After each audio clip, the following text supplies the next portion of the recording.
하나님의 말씀 고린도후서 7장 8절부터 마지막 16절 말씀까지입니다.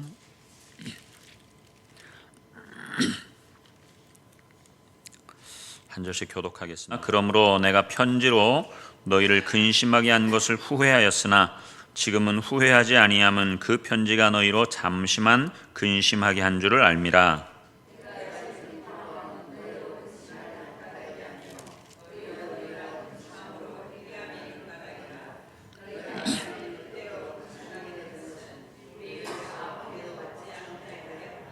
하나님의 뜻대로 하는 근심은 후회할 것이 없는 구원에 이르게 하는 회개를 이루는 것이요 세상 근심은 사망을 이루는 것이니라.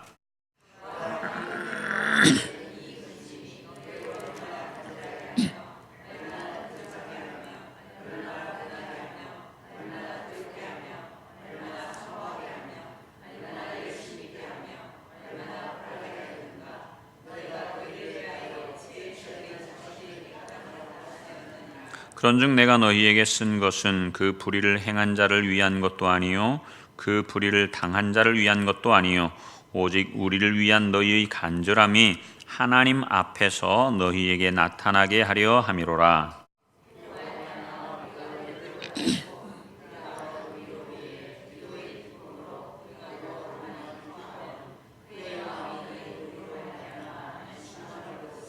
내가 그에게 너희를 위하여 자랑한 것이 있더라도 부끄럽지 아니하니 우리가 너희에게 이른 말이 다 참된 것 같이 디도 앞에서 우리가 자랑한 것도 참되게 되었도다.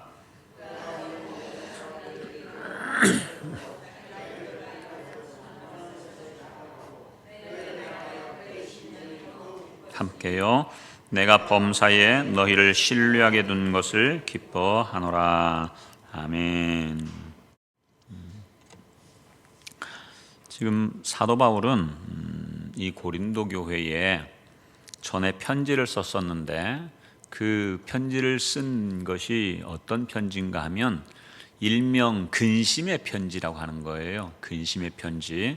그래서 이 고린도 교회 성도들을 굉장히 강하게 꾸짖는 그러한 편지였어요. 우리 고린도 후서 2장 한번 가서 보실까요? 2장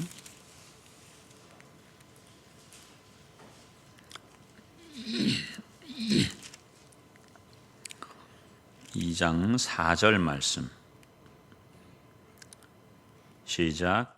내가 마음에 큰 눌림과 걱정이 있어 많은 눈물로 너희에게 썼노니 이는 너희로 근심하게 하려 한 것이 아니요 오직 내가 너희를 향하여 넘치는 사랑이 있음을 너희로 알게 하려 함이라.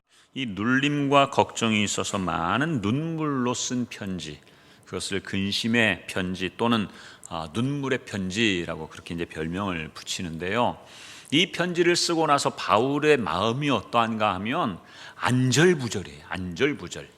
가만히 앉아있지를 못하는 거예요.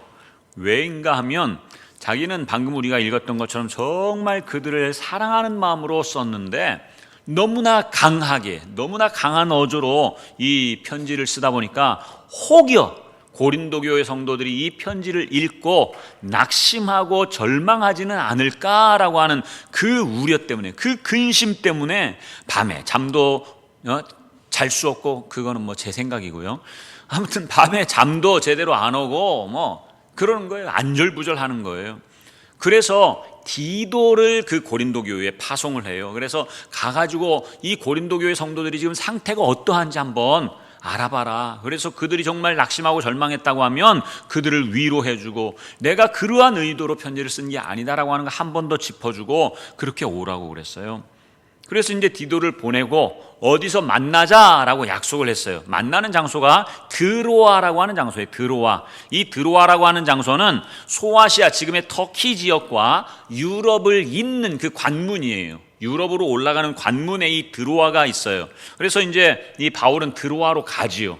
드로아에서 아무리 디도를 기다려도 안 오는 거예요. 그런데 중요한 것은 이 드로아에 복음을 전할 수 있는 기회가 있었어요.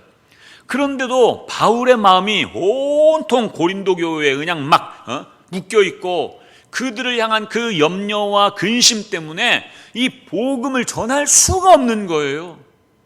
마음도 아프지요, 힘들지요. 너무나 염려와 근심이 가득 차 있기 때문에 복음을 전할 수 있는 그 자리가 마련됐음에도 불구하고 복음을 전하지 못해요. 그러면서 조금 더 빨리 만나야 되겠다 해가지고 이 디도가 드로아로 오려고 하면 마게도냐라고 하는 곳으로 이제 가야 되는데, 거쳐서 와야 되는데 바울이 마게도냐로 먼저 가는 거예요.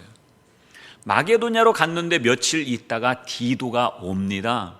근데 디도가 오는데 어떤 소식을 가지고 오느냐면 너무나 기쁜 소식을 가지고 오는 거예요.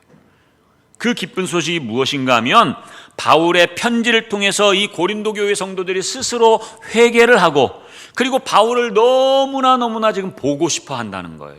그리고 바울이 하는 이 사역, 그 사역에 이 고린도 교회 성도들도 동력을 하고 싶어서 그렇게 그런 마음을 가지고 지금 의지를 가지고 있다라고 하는 그 소식을 디도가 바울에게 들려줍니다. 그러니까 이 바울이 정말 10년 묵은 체증이 내려가는 것처럼 과연 하나님의 일하심은 놀랍다라고 그렇게 이야기를 하지요. 그러면서 바울이 이야기하는 것이 뭐냐면 두 가지를 이야기해요. 하나님의 뜻대로 하는 근심이 있고, 또 세상이 주는 근심이 있다는 말이에요. 근심도 두 차원이란 말이에요. 하나님이 주시는 근심이 있고 세상이 주는 근심이 있다. 그래서 오늘 우리 읽었던 10절 말씀 한번 보실래요? 고린도후서 7장 10절 말씀 시작. 하나님의 뜻대로 하는 근심은 후회할 것이 없는 구원에 이르게 하는 회개를 이루는 것이요, 세상 근심은 사망을 이루는 것이다 그랬어요. 그래서 이 하나님이 주시는 근심과 세상이 주는 근심은요, 근심의 내용은 비슷해 보여. 겉으로 표현되는 거나 그러한 것은 증상은 비슷해 보이지만 그 끝은, 결과는 전혀 다른 것이지요. 이러한 바울의 증거는 과연 옳습니다. 왜냐하면 하나님이 주시는 근심은 하나님께서 뜻하시는 것, 즉 우리를 만나려고 하나님께서 우리를 초청하시는 자리인데, 그 초청이 어떤 자리예요? 근심으로 가득한 자리, 지금 살이 막 썩어가는, 가슴이 뭉그러져가는 그러한 사도 바울의 모습을 여러분 보시잖아요. 그 자리는 근심으로 염려로 가득한 자리이기 때문에 너무나 고통스러워요. 여러분, 사도 바울 하면 복음이에요, 복음. 그런데 복음을 전할 수 있는 기회가 열렸음에도 불구하고 그 복음을 전하지 못하고 염려와 근심 때문에 마게도냐로 디도를 더 빨리 만나려고 가는 그 모습을 보면 그의 그 심령이 바로 무덤이라고 하는 것을 알 수 있어요. 근심 그 자체가 바로 무덤인 것이지요. 그러나 하나님께서 주시는 근심은 하나님이 만나기 위해서, 그 사람을 만나기 위해서 초청하시는 무덤의 자리라고 하는 거예요. 그렇기 때문에 이런 하나님의 뜻대로 하는 근심은, 이 근심의 그 길이, 시간이 결코 길지 않아요. 길지 않다고요. 그리고 이것이 하나님이 주시는 근심이구나, 하나님의 뜻대로 하는 근심이구나 라고 하는 것을 깨닫고 받아들이는 순간 어떻게 돼요? 그 자리가 주님이 주시는 생명의 자리로 바뀌어버리는 거예요. 상황은 별반 다를 게 없어요. 상황은 똑같지만, 그러나 내 안이 옛날에는 지옥이었고 옛날에는 무덤이었다고 하면 이제는 오히려 바뀌어서 천국으로 그렇게 변화되는 것이지요. 그래서 하나님의 뜻대로 하는 근심은, 오늘 말씀 제목이 땡땡땡 그렇게 해놨는데, 그 답이 무엇인가? 그 답, 여러분, A라 쓰고 B라 읽는다, 그런 말 있죠. 하나 좀 띄워줘 보십시오. 자, 쓰기는 고난이라고 썼어. 근데 읽는 것은 뭐라고 읽어야 돼? 저거 우리 김영지 집사님 한번 읽어봐요. 아이씨, 진짜 지금까지 어디 갔다 왔어? 한 사람씩 다 물어봐야 돼. 우리 김은주 집사님 뭐라고 읽어야 돼요? 통로? 또 우리 강지유 집사님 뭐? 에? 크게 말해봐.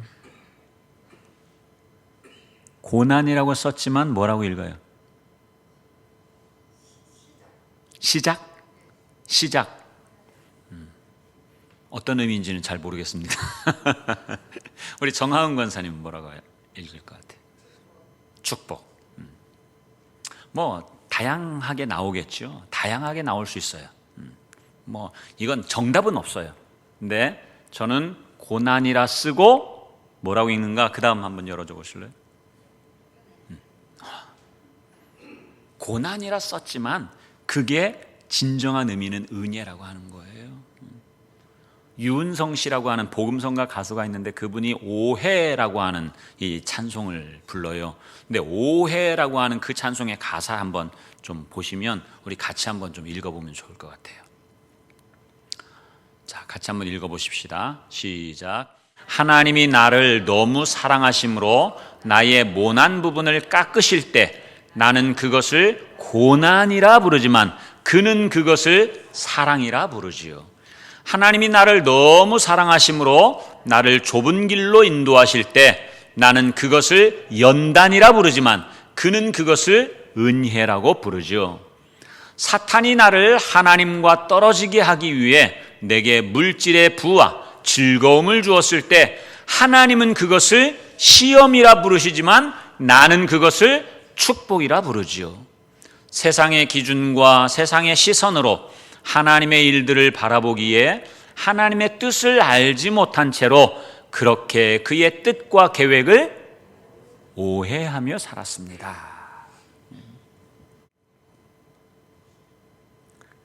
우리는 고난 같아도 하나님 그것을 사랑이라고 한대요. 우리는 연단이라고 부르지만 하나님은 그것을 은혜라고. 우리의 하는 일들이 잘 되고 내 뜻대로 잘 되면 우리는 그게 축복이라고 하지만 그거 아니야. 하나님은 시험이라고 부르신대요. 오해하면서 사는 것. 왜요? 세상의 그러한 시선으로, 세상의 시각으로 바라볼 때는 하나님의 뜻이 무엇인지 잘 알지 못하기 때문에 그러는 것이지요. 바울의 편지가 성도들에게는 정말로 엄청난 근심이었고 사도 바울 자신에게는 후회스러운 그러한 편지가 되었었어요. 그러나 그것은 잠시였어요. 성도들은 오히려 그 근심의 편지를 통해서 회개로 나아갔고 더 하나님께 가까이 나가게 되는 거예요. 이게 바로 하나님이 주시는 근심인 거예요. 하나님이 주시는 근심. 그리고 바울은 그 후회함을 뒤로 하고 하나님께서 허락하시는 큰 기쁨을 얻게 되는 것이죠. 이것은 결국 무엇에서 무엇으로 나가느냐? 그 요한복음 5장에 보면 사망에서 어디로 나가요? 사망에서 생명으로, 어둠에서 빛으로, 무덤에서 새 생명으로 나가는 그것과 똑같은 것이지요. 근심의 자리, 그 자리는 고통스럽고 힘들지만 하나님의 뜻대로 하는 그 근심은 우리가 해야 되는 거예요. 해야 돼. 그것을 통해서 우리의 영이 새로워지기 때문에 그러는 것입니다. 그래서 결국은 하나님의 뜻대로 하는 근심은 나의 죄를 깨닫게 되고 하나님을 바라보면서 하나님을 찾게 되는 거예요. 그것이 바로 오늘 본문에 있는 10절 말씀입니다. 하나님의 뜻대로 하는 근심은 후회할 것이 없는, 바울은 후회하고 있었지만, 근심하고 있었지만 후회나 근심이 아니라 오히려 구원에 이르게 하는 회개를 이루는 그러한 근심이래요. 이 근심을 통해서 구원에 이르도록 회개의 자리로 나아가게 하는 것이죠. 그러나 세상이 주는 근심은 내 안에 있는 나를 바라보게 하고 그러면서 내가 잘못한 그것을 자꾸만 세상의 그러한 시선을 가지고 합리화시키려고 하는 거예요. 합리화시키려고 하는 거예요. 내가 잘못했습니다. 바짝 납작 엎드리는 것이 아니고, 회개로 나아가는 것이 아니고, 그저 자기 자신을 합리화시키려고 하는 거예요. 그것으로 애를 쓰게 만드는 것이죠. 그러다가 결국은 절망과 좌절에 빠지게 되고, 이것의 결과는 뭐예요? 나를 파괴하고 나를 죽게 만드는 사망의 지름길인 것입니다. 오늘 예배하는 여러분들은 하나님이 주시는 근심을 하고 계십니까? 아니면 세상이 주는 근심을 하십니까? 근심의 내용은, 근심의 그 모양은 비슷해 보일지라도 그 근심을 통해서 나의 죄를 보고 주님을 찾아갑니까? 아니면 내가 나를 자책하면서 사망의 길로 나가십니까? 우리의 근심은, 여러분, 세상이 주는 근심, 그것은 개나 줘야 돼, 개나 줘야 돼. 근데 우리는 그런 근심이 얼마나 많아요. 그런 근심을 이제 다 내려놓고 아무것도 염려하지 말고, 주님께서 빌립보서 4장에서 말씀하시죠. 아무것도 염려하지 말고 감사함으로 주님께 아뢰라고 그랬어요. 에서는 야곱에게 장자권을 잃고 정말로 분해하면서 너무나 애통해했어요. 그럼에도 불구하고 그는 되돌릴 수가 없었던 거예요. 되돌리지를 못했어요. 왜? 그는 그 어떠한 변화의 기회조차 잡지를 못했어요. 히브리서 12장 16절 17절 한번 찾아볼까요? 히브리서 12장 16절 17절에 보면 에서에 대해서 나오는데요.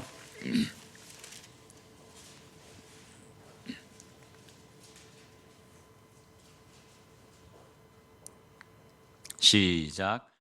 음행하는 자와 혹 한 그릇 음식을 위하여 장자의 명분을 판 에서와 같이 망령된 자가 없도록 살피라.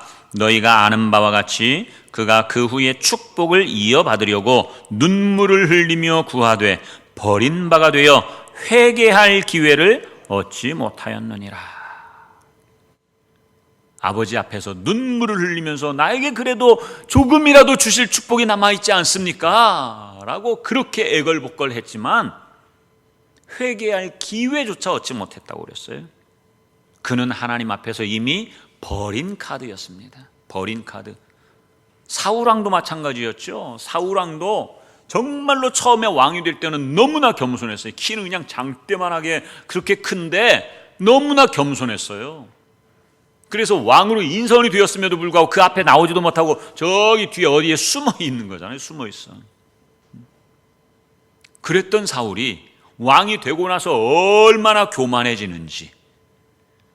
그가 실제로 왕위에 있었던 것은 30년이었어요. 30년. 30년간 왕위에 있었지만 그는 왕이 된 지 3년 만에 하나님의 버림을 받아요.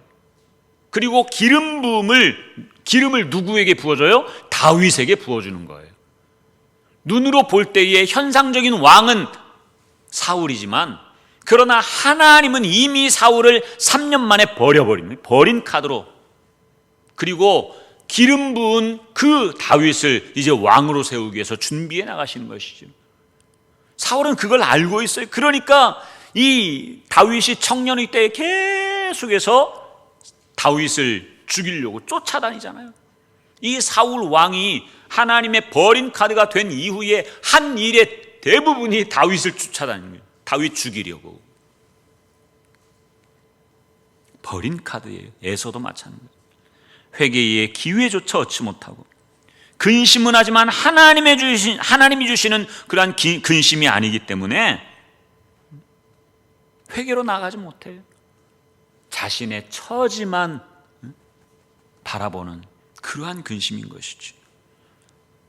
그래서 그는 아무것도 얻지 못한 채 사망으로 나가게 되는 거예요. 사망으로. 회개하지 않고 오히려 그가 한 일이 무엇인가? 내가 아버지만 돌아가시면 저놈 야곱을 죽이겠다. 그래서 20년 후에 야곱이 삼촌 집 바단 아람에서 다시 자기 집으로 가나안 땅으로 돌아오는데 그 소식을 듣고 형 에서는 자기가 기른 군사 400명을 데리고 야곱을 죽이러 쫓아오잖아요. 하나님의 은혜로 그 모든 것들이 무마가 되지만 에서는 그 20년 동안 이를 갈고 있었던 거예요.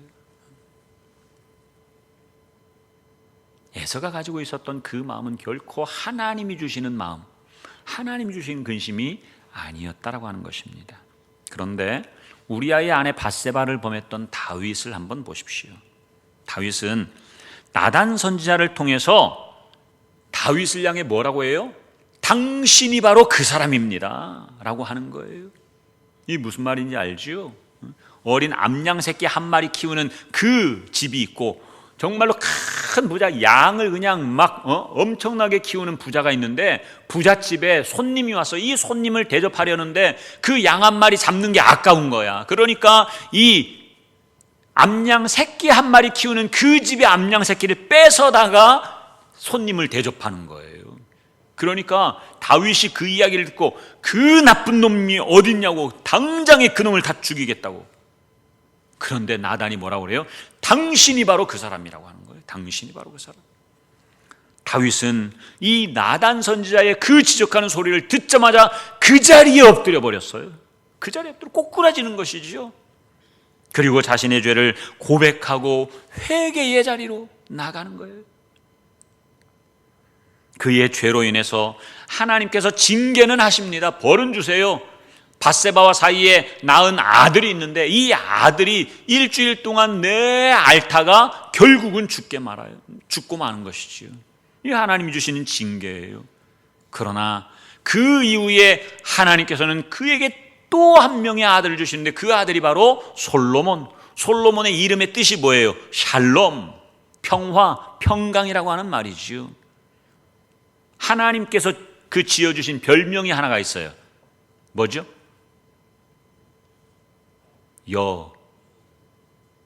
여디디야.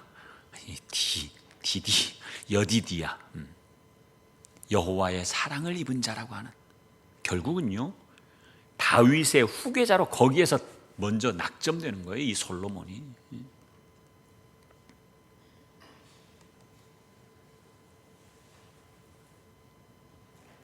이러한 밧세바와의 사이에서 낳은 아들이 죽임을 당하는 징계는 받지만 그 징계는 회개를 통해서 죄를 사하고 생명을 주시는 하나님의 사랑인 것입니다. 그래서 사무엘상 13장에서도 그랬고 사도행전 13장에서도 이렇게 다윗을 하나님은 이야기합니다. 그는 내 마음에 합한 자다. 내 마음에 맞는 사람이다 라고 하는 거예요. 오늘 본문에 나오는 고린도 교회 성도들은요 바울의 책망으로 엄청나게 고통스러웠을 거예요. 겉으로 드러나는 고통은 비슷해 보여요. 현상들은. 하지만 그 고통을 통해서 회개의 기회를 얻느냐 마느냐, 그것에 따라서 주님의 품에 안기느냐 안기지 못하느냐, 그것이 결정된다고 하는 말이에요. 고린도 교회 성도들에게 바울의 편지는 하나님이 주시는 회심의 기회가 되었어요. 회심의 기회. 따라서 그들이 당한 고난은 하나님이 주신 근심임으로써 은혜로 나아가는 통로가 되는 것이지요. 은혜로 나아가는 통로. 아까 우리 김은주 집사님 통로라고 그랬지요. 이 고난은 그래서 하나님 주신 고난은 은혜로 나가는 통로가 되는 거예요. 여러분, 이 세상에 고통, 고난을 좋아하는 사람이 누가 있겠어요? 아무도 없어요. 복음을 전하는 저도 고통 싫어요. 여러분들도 누가 좋아하겠습니까? 고린도 교회 성도들도 마찬가지. 누구나 다 싫어해요. 그러나 복음을 전하는 사람, 정말 참된 그리스도인으로 그렇게 살아가려고 몸부림치는 사람, 주 안에서 바로 서려고 하는 그러한 사람에게 이 고난, 고통은 필수 과목이라고 합니다. 필수 과목. 대충 세상과 짝해가지고 살아가면요 고난 없이도 살아갈 수 있어요. 여기에 고난이 오면 이쪽으로 가고, 이쪽이 고난이 오면 이쪽으로 가고. 여러분, 사막에 사는 도마뱀, 옛날에 우리 아이들 어렸을 때 그 비디오를 보니까, 동물의 아무튼 그 비디오를 보니까 사막에 사는 도마뱀이요, 그 사막은 낮에 엄청나게 뜨겁잖아요. 근데 그 뜨거운 열기를 어떻게 피하느냐면, 다리가 4개가 있으니까 이렇게 짚고 있다가, 또 뜨거우면 이렇게 했다가 이렇게 했다가, 그렇게 열기를 식히고 피하더라고요. 우리들도 세상과 짝하게 되면 세상으로 완전히 가는 것도 아니에요. 한 발은 세상에, 한 발은 교회에. 그래서 교회 오면 그리스도인 같고, 세상에 나가면 전혀 안 그리스도인 같고, 그러는 것이죠. 그런 사람에게 무슨 고난이 있겠어요? 고난을 피해 다니는데. 그러나 하나님이 정말로 딱 집게차 있잖아요. 집게차 딱 잡아가지고 그냥 들어 올리면 꼼짝 못하지요. 꼼짝 못해. 이런 사람에게 고난을 주시는 거예요. 그래서 고난은 아까 어떻게 해요? 고난이라 쓰지만 읽는 것은 은혜라고 읽는 거예요. 사랑이라고 읽는 거예요. 소경된 바울에게, 오전에도 바울 이야기를 잠시 했지만, 바울이 소경이 되었을 때 안수하러 가는 아나니아에게 하나님께서 이렇게 말씀하십니다. 우리 사도행전 9장을 한번 펴보십시다. 사도행전 9장 15절 16절 말씀.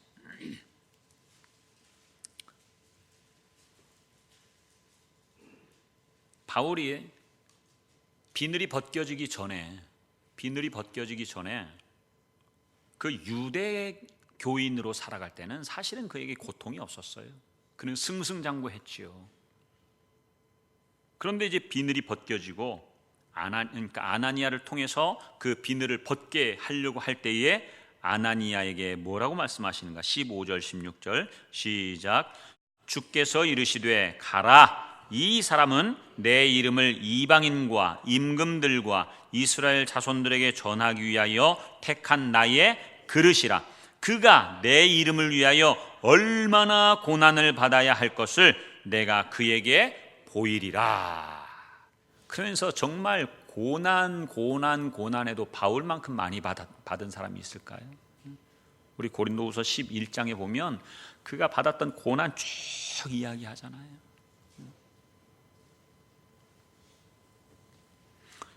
여러분, 우리 주님께서 당신의 자녀들에게 왜 도대체 이런 고난을 주실까요? 왜 이런 고난을 주실까? 개구리를 잡아가지고 큰 그릇에다가 물을 딱 넣고 거기에다가 넣어놓으면 개구리가 막 헤엄쳐서 다닐 거 아니에요. 근데 밑에서 불을 떼면 잘 아시지요? 따뜻하다. 아, 따뜻해. 아, 물이 이렇게 따뜻하고 좋네 하면서 거기에 적응해 가는 거야. 적응해 가는 거. 그건 전혀 고난이 아니에요. 자기를 따뜻하게 하고 좋게 만들어주는 거니까. 근데 나중에 어떻게 해요? 그게 죽음이 죽음. 자기도 알지 못하는 사이에 그냥 익어가지고 죽어버리죠. 괜찮다 싶을 때에, 아, 좋다 할 때에 뛰쳐나와야죠. 뛰쳐나와야 돼. 그러면 정말 주님이 사랑하신다고 하면서 왜 당신의 자녀들에게 이런 고난을 주시느냐라고 하는 거예요. 그 이유는 무엇인가 하면, 만약에 이 땅이 우리가 살아가는 마지막 종착역이라고 한다면 그런 고난을 주실 이유가 없죠. 고난은 하나님이 미워하는 사람, 고난이 아닌 정말로 탄탄대로를 주시는 것은 하나님의 복을 받는 사람, 그런 것으로 나가겠죠. 그러나 이 땅이 전부가 아니라고 하는 그것 때문에 하나님께서 우리에게 고난을 주시는 거예요. 고난을 통해서 어디를 보라고? 그 나라를 보라고요. 저 위를 보라고. 안 그러면 그 개구리들처럼 여기가 좋습니다, 여기가 좋습니다, 여기가 좋사오니 하면서 계속 여기 있으려고 하는 거예요. 베드로가 그랬잖아요. 베드로가 마가복음 9장에서 예수님이 그 변화산에 올라가가지고 엘리야와 모세를 만나지요. 근데 그게 너무나 좋은 거예요. 그러니까 예수님이 그 다 끝나고 내려가자 하는데 여기가 좋사오니 초막 셋을 지어가지고 하나는 주를 위하여, 하나는 모세를 위하여, 하나는 엘리야를 위하여 짓고 나는 여기에서 그렇게 살겠습니다. 그러나 그곳 역시 하나님의 나라가 아니지요. 땅이에요, 땅. 여러분, 만약에 이 세상의 삶이 전부라고 한다면 사도 바울이나 그 예수님이나 고생한 그 고생이 다 헛수고가 되고 마는 거예요. 가장 불쌍한 자들이 되고 말지 않겠어요? 고린도전서 15장 19절에 보니까 만일 그리스도 안에서 우리가 바라는 것이 다만 이 세상의 삶뿐이면 모든 사람 가운데 우리가 더욱 불쌍한 자이리라 그랬어요. 그러나 우리에게는 어떤 소망이 있어요? 이 세상의 삶이 끝이 아니고 그 나라가 있다는 거예요. 그 나라, 하나님께서 창세전부터 우리에게 주시기로 약속하셨던 영생의 나라, 그 나라가 있어요. 그런데 그 나라는 죽어서만 가는 천국이 아니라 이 땅에서부터 우리가 누려야 된다고 하는 것이지요.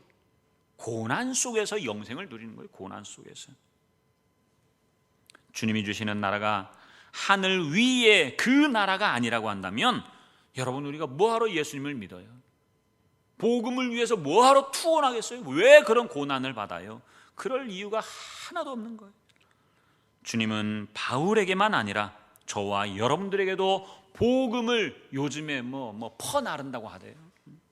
복음을 퍼나르는 그러한 사명을 주셨단 말이죠. 그 일을 행하는 우리의 손길이 크든 작든 상관이 없어요. 달변가라서 말을 잘 해가지고 하는 그러한 사람도 있을 것이고 말을 잘 못하는 사람들도 있을 것이고 그건 아무런 문제가 되지 않아요. 비록 조그만 몸짓일지라도 그 조그만 몸짓 그 자체가 바로 주님의 기쁨이 되는 거예요. 복음을 통해서 생명으로 사는 삶, 그런 삶을 살 수 있도록 복음을 전하는 우리의 삶은 내가 볼 때는 지극히 작아 보일 수 있어요. 그러나 내가 하는 것이 아니고 나와 함께 하시는 주님께서, 성령께서 하시는 것인 줄 믿습니다. 그렇기 때문에 우리 안에 때로는 두려움으로, 또 내 앞에 복음을 전하는 내 앞에 큰 산과 같은 그러한 장애물이 덕하니 놓여져 있으면 숨조차 제대로 쉴 수 없는 그러한 고난의 그 산이 우리 앞에 놓일 수도 있단 말이죠. 그러나 그것 또한 하나님이 주시는 근심인 것을 우리가 믿는다고 한다면, 왜요? 복음을 전하는 자에게 오는 근심은요, 하나님 주신 근심이에요. 영혼에 대한 그 열정과 뜨거운 마음 때문에 그래서 오는 근심, 그래서 그것을 정말 하나님이 주시는 근심, 하나님의 뜻대로 하는 근심이라고 하는 것을 믿고 우리가 넉넉하게 그 고난과 근심을 통해서 주님의 기쁨이 바로 저와 여러분들의 기쁨이 되기를 주님의 이름으로 축원합니다.